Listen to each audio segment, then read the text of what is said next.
Hi friends, good evening. आज के video में हम संविधान के भाग 2 को डिस्कस करेंगे, जो कि होता है सिटीजनशिप, नागरिकता। हम पिछले वीडियो में भाग 1 जो आर्टिकल 1 से लेकर 4 तक डिस्कस किए हुए हैं। पिछले वीडियो में कल के क्लास में हम बताए हैं आर्टिकल 1 से 4 तक। एक क्या है, आर्टिकल 1 क्या है, तो यूनियन है Bharat, India that is Bharat. एक है यूनियन है, संघ है, ये बताए।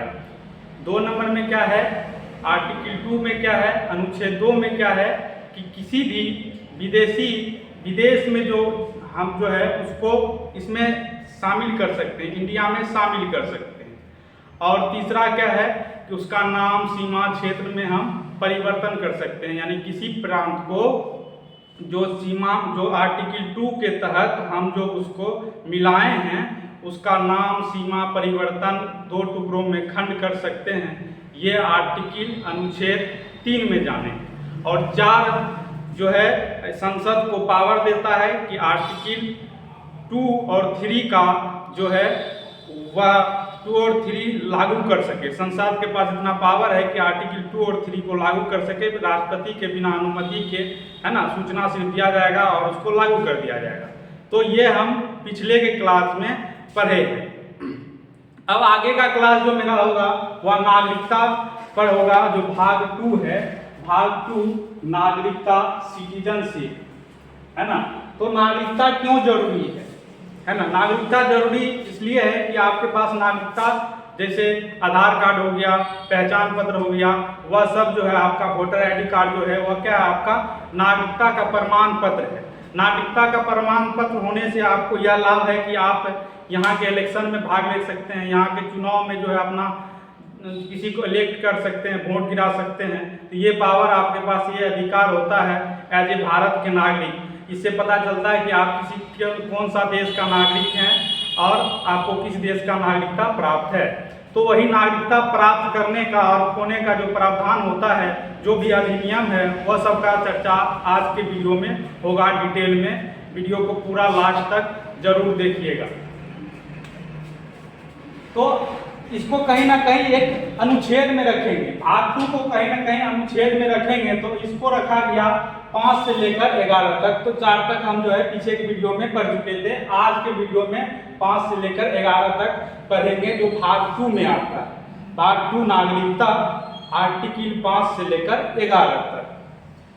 तो पहली बात, यह भी क्वेश्चन पूछा जाता है कि इसको लिया कहाँ से गया है, तो ब्रिटिश के संविधान से इसको लिया गया है। और पहली बार जो बात करने वाला व्यक्ति है वह अरस्तू है। अरस्तू ने नागरिकता की मांग की थी। तो यह क्वेश्चन पूछा जाता है, ध्यान रखिएगा। अब अनुच्छेद 5 में संविधान के प्रारंभ पर नागरिकता, यानी जब संविधान जब लागू हुआ था 1950 में। 1950 में कब, 26 जनवरी 1950 को संविधान लागू हुआ था। तो उस समय की बात है। उस समय 3 कंडीशन रखा गया। 3 कंडीशन क्या, कि उसका जन्म भारत में हुआ हो, यानी कि जो जिसका जन्म भारत में हुआ हो वह भारत का नागरिक होगा। उसके माता या पिता का जन्म भारत में हुआ हो, चाहे वह विदेश में भी रहे, लेकिन उसका माता पिता का जन्म जो है भारत में होना अनिवार्य है, तो वह भारत का नागरिक माना जाएगा। और है कि 26 जनवरी 1950 जिस दिन संविधान लागू हुआ, उससे 5 वर्ष पहले से ही जो हुआ है, क्या है, भारत में रहता हो, तो वह भारत का नागरिक हो जाएगा। इस तरह से जो है ये है नागरिकता पाने का अधिकार, आर्टिकल अनुच्छेद 5 में। अब अनुच्छेद 6 में है कि पाकिस्तान से जो व्यक्ति भारत आए हैं, है ना, पाकिस्तान से जो व्यक्ति भारत आए हैं, और आर्टिकल 7 अनुच्छेद में क्या, भारत से पाकिस्तान जाने वाले व्यक्ति का। जब मेरा देश का बंटवारा होने से पहले कुछ लोग मुसलमान वर्ग के जो भी थे, और जो समझा कि नहीं हमको पाकिस्तान ही जाना चाहिए, पाकिस्तान मेरे लिए सेफ है, पाकिस्तान जाना ही पड़ जाएगा, वह पाकिस्तान के चल गया। पहले देश का बंटवारा होने से पहले चल गया। तो देश का बंटवारा होने से पहले चल गया, तो वह होता है आर्टिकल 7 में, भारत से पाकिस्तान जाने वाले व्यक्ति के लिए जो है भारत से पहले पाकिस्तान चल गया। और पाकिस्तान से जो भारत आया, पाकिस्तान से जो भारत आया, यानी कि गया घूम घाम के, और पाकिस्तान से जो भारत भी आया और भारत का भी पाकिस्तान भी गया। तो एक परमिट लाया गया उस समय, है ना, परमिट लाया गया। परमिट कब लाया गया? तो 19 जुलाई 48 में, यानी कि आज़ादी होने के बाद तो परमिट भरा जाता था, और जो परमिट वहाँ से पाकिस्तान से भारत आया उसको परमिट भराया जाता था, परमिट पे साइन होता था, रजिस्टर भी होता था, और 6 मंथ के बाद उसको जो है यहाँ का नागरिकता मिलता था। ये आर्टिकल 7 में। तो 6 में क्या है, पाकिस्तान से भारत आने वाले के लिए, व्यक्ति के लिए जो पाकिस्तान से भारत आया उससे परमिट भरा लिया जाएगा और उसको नागरिकता मिल जाएगा। और आर्टिकल 7 में क्या है, भारत से पाकिस्तान जाने वाले व्यक्ति, यानी कि भारत से जो व्यक्ति पाकिस्तान चले गए और वापस जो है फिर किंतु वापस लौट आया, वापस जब लौट आया तो उसको भी नागरिकता दिया जाएगा, है ना। तो वह भूला हुआ था, भटका हुआ था, वापस फिर आने चाह रहा है भारत में, तो उसको भारत में शामिल कर लिया जाना चाहिए, उसको नागरिकता दिया जाना चाहिए, इसीलिए उसको नागरिकता मिलता है। और 1 मार्च 1947 को जो है वह सब क्या किया था, इससे पहले जो है सब पाकिस्तान चल गया था, तो वह आएगा यहाँ, 6 मंथ रजिस्ट्री होगा, उसको नागरिकता मिल जाएगा। तो भारत से वापस जो लौट के आए ये अनुच्छेद 7 में पड़ेंगे। अनुच्छेद 8 में है विदेशी क्रांतिकारी, जो देश विदेश में, यानी इंडिया का व्यक्ति है, विदेश में जाके अपना प्रचार प्रसार कर रहा है, आंदोलन कर रहा है, तो उसके लिए विदेशी व्यक्तियों के लिए, क्रांतिकारियों के लिए भारत का निवासी, वह जो है भारत का निवासी होना चाहिए, उसके तौर पर उसको जो है यहाँ का नागरिकता मिल जाएगा। अब मान के चलते जिस समय संविधान लागू हो रहा है उस समय वह भारत में नहीं है, लेकिन जन्मा भारत में, भारत का नागरिक है, तो उसको नागरिकता मिलेगा। यानी क्रांतिकारी कुछ है, अभी भी कुछ व्यक्ति है जो विदेश में नौकरी करता है, विदेश में जॉब करता है, लेकिन है कहाँ का, भारत का है, तो वह होता है अनुच्छेद 8 में। अब है अनुच्छेद 9, विदेशी नागरिकता ग्रहण करने वाले व्यक्ति की नागरिकता लोप मतलब होता है उसका खत्म हो जाएगा।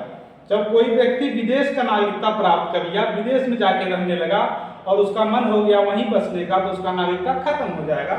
यह आर्टिकल 9 कहता है।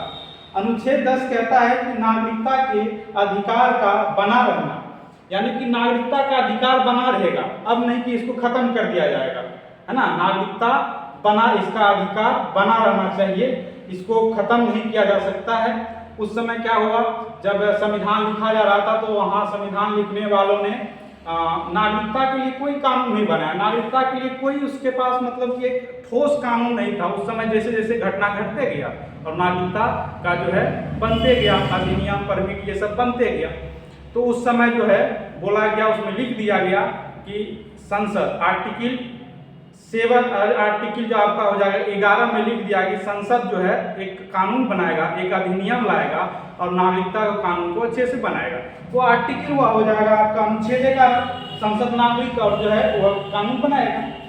तो आप देख लीजिए अनुच्छेद 5 में संविधान के प्राप्ति पर नागरिकता, यानी संविधान जब बन रहा था, है ना, तो उस समय के नागरिकता पाने का 3 तरीका, उसका जन्म भारत में हुआ हो, उसके माता पिता का जन्म भारत में हुआ हो, 26 जनवरी 1950 से 5 वर्ष पहले से भारत में रहता हो, तो ये आर्टिकल 5 में हो जाएगा। अब पाकिस्तान से जो भारत आएगा उसको नागरिकता मिल जाएगा, आर्टिकल 6 हो जाएगा। 7 में क्या है कि भारत के व्यक्ति पाकिस्तान गए, वापस फिर लौट के आ गए, तो उसके लिए आर्टिकल 7 है। तो ये 6 और 7 का अभी कोई उचित रहता नहीं है। ये उस समय की बात है जब पाकिस्तान से आदमी भारत जाता था, भारत से आदमी पाकिस्तान आता था बंटवारा के समय में, तो इस समय वह कानून को जो है लाया, इस आर्टिकल को लाया गया था। अब है अनुच्छेद 8, जो कि विदेश में रहते क्रांतिकारी है, तो उसको भी तो नागरिकता मिलना चाहिए। उसका बेटा मान के चलते हैं कि कोई लड़का हुआ, वहां जाके लड़का हो गया, तो उसको भी तो नागरिकता होना चाहिए, तो उसके लिए जो है आर्टिकल जो है 8 हो जाएगा।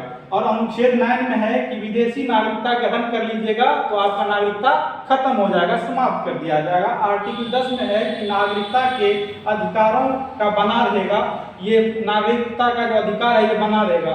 ऐसा नहीं है कि संसद के पास पावर है तो किसी को नागरिकता खत्म कर देगा, नहीं, खत्म करने के लिए भी कुछ प्रावधान है, आगे की वीडियो में बताएंगे। नागरिकता लोप होने का रीजन है वह सब भी बताएंगे, ठीक है। तो ये सब ग्रहण करने का बात है। अब है कि आर्टिकल 11 के तहत सांसद को पावर है कानून बनाने का, वह अधिनियम बनाया, और अधिनियम कब बनाया, तो 1955 में बनाया।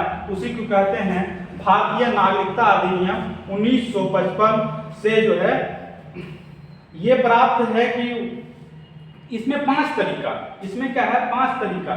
पहला तरीका क्या है, जन्म के आधार पर, यानी कि जन्म के आधार पर उसको नागरिकता मिलेगा। जब संविधान लागू हुआ है ना, लागू होने के बाद जो है उसको जन्म जो यहाँ भारत में हुआ होगा तो जन्म के आधार पर। अब वंशानुगत यानी कि उसका माता पिता भारत का नागरिक होना चाहिए। अब जो है रजिस्ट्रेशन करा लिया, पंजीयन करा लिया, 6 मंथ पंजीयन कराने के बाद हो गया, या वह जो है किसी पुरुष से शादी कर लिया तो उस स्त्री को यहाँ का नागरिकता मिल जाएगा। तो इस तरह से उसके बाद क्या है, उसके बाद है कि देशीकरण। कोई व्यक्ति यहाँ नौकरी करने आया है ना, देशीकरण, कोई व्यक्ति यहाँ नौकरी कर रहा है और नौकरी करने में इसको भारत अच्छा लग गया, अब चाह रहा है कि हम यहाँ रहेंगे, तो उसको रहने के लिए कुछ ना कुछ प्रावधान होना चाहिए। अब वह जो है वह रहेगा कि ये देशीकरण क्या, उसको कहीं ना कहीं 8वां अनुसूची में 22 भाषा का जिक्र किया गया है, उसमें से शर्त रखा गया उसके लिए एक भाषा आना चाहिए, है ना। यहाँ कम से कम हुआ जो है 5 वर्ष रहा हुआ होना चाहिए, 5 वर्ष का नौकरी करना चाहिए, या किसी सरकारी पद पे होना चाहिए, कहीं नौकरी करता हो, ये है। और 5वां है भारतीय राज्य क्षेत्र में विस्तार। अब जो है भारत कहीं किसी को अर्जित कर लिया, किसी क्षेत्र को अपने में मिला लिया, तो उसको क्या है, उस वहाँ के जो व्यक्ति है उसको भी नागरिकता मिलना चाहिए। तो इस अधिनियम में जो है 1955 में अधिनियम लाया गया है ना, उस अधिनियम में जन्म के आधार पर वंशागणत अनुसार पर और पंजीयन अनुसार पर और देशीकरण अनुसार पर जो है भारतीय राज्य क्षेत्र में विस्तार हो जाए, उसके अनुसार जो है भारत का नागरिकता वह पा सकता है। इस अधिनियम में ऐसा रखा गया। अब है नागरिकता जो है लोप होने का, नागरिकता आपका खत्म कब कर दिया जाएगा, ये चीज आप समझते हैं। नागरिकता खोने या लोप होने की विधि है ना, तो आज है क्या, स्वेच्छा से त्याग। आपका मन हुआ कि आप भारत में नहीं रहेंगे, हमको भारत में नहीं रहना है, तो आपका स्वेच्छा से क्या हो जाएगा, वो अपने स्वेच्छा से आप जो रजिस्टर करके अपना नागरिकता खत्म करवा सकते हैं। दूसरा क्या है, आपकी जो है स्वेच्छा से किसी अन्य देश का नागरिक आप हो जाएंगे, यानी कि अपने मन से आप किसी विदेश में रहना चाह रहे हैं, है ना, किसी विदेश में रहना चाह रहे अपने मन से, या आप वहाँ जाके बस गए, वहाँ रह गए, तो आपका जो यहाँ से नागरिकता खत्म कर दिया जाएगा। ठीक है, वहाँ तो क्या है अपने साथ करवा सकते हैं, यहाँ कहीं विदेश में आप बस गए तो यहाँ नागरिकता आपका खत्म कर दिया जाएगा। उसके बाद तीसरा क्या है, संघ द्वारा नागरिकता से वंचित करना, यानी कि संसद को पावर है कि नागरिकता से आपको वंचित कर दिया जाएगा, है ना। अभी आर्टिकल 11 में बताएं कि संसद को पावर है नागरिकता कानून बनाने का, ठीक है ना, और 10 में लिखा गया है कि वह कानून बना रहेगा। तो ऐसा नहीं है कि आप जो है किसी का नागरिकता आप खत्म कर दीजिएगा, संसद आया किसी का नागरिकता खत्म कर दे, वंचित कर दे, नहीं, उसके लिए भी कुछ बातें हैं जो कि संविधान में लिखा गया है। क्या है कि वह असत्य अभिलेख होना चाहिए, यानी कि वह जो यहाँ रह रहा है उसके मतलब सही प्रमाण होना चाहिए। आपने कि गलत तरीके से वो नागरिकता ले लिया हो, है ना, झूठ फूस बोल के फॉर्म भर के रजिस्ट्री करके अपना नागरिकता ले लिया हो, नहीं, उसके लिए सही होना चाहिए। यदि वह असत्य पकड़ा जाएगा तो उसका नागरिकता जो है खत्म कर दिया जाएगा, नागरिकता खत्म हो जाएगा। अब है देश या संविधान विरोधी कार्य करेगा, कहने का मतलब है कि वह संविधान के विरोध बोलेगा। अब मान के चलते हैं कि अभी जो है चीन से युद्ध हो रहा है, आप जो है चीन के सपोर्ट करेगा कि नहीं, चीन ऐसा वहाँ के मिसाइल के बारे में प्रचार प्रसार करेगा, तो वह उसको भारत विरोधी समझा जाएगा और उसका नागरिकता खत्म कर दिया जाएगा। ठीक है, तो उसका नागरिकता खत्म हो जाएगा। यदि अपराधी सिद्ध हो गया, है ना, अपराधी सिद्ध हो गया, भारत का नागरिकता मिल गया लेकिन अपराधी सिद्ध हो गया 5 साल के अंदर में, तो वह जो है वह उसका नागरिकता खत्म कर दिया जाएगा संसद के द्वारा, संसद को ये पावर होता है। तो नागरिकता खोने का और नागरिकता पाने का और आर्टिकल 5 से लेकर 11 तक संविधान के भाग 2 को, सिटीजनशिप नागरिकता को आज के वीडियो में समझाने का प्रयास किए हैं। आपको यह वीडियो कैसा लगा कमेंट में जरूर बताएं। यदि वीडियो अच्छा लग रहा है तो लाइक करें, सब्सक्राइब करें। धन्यवाद, मिलते हैं अगले वीडियो में।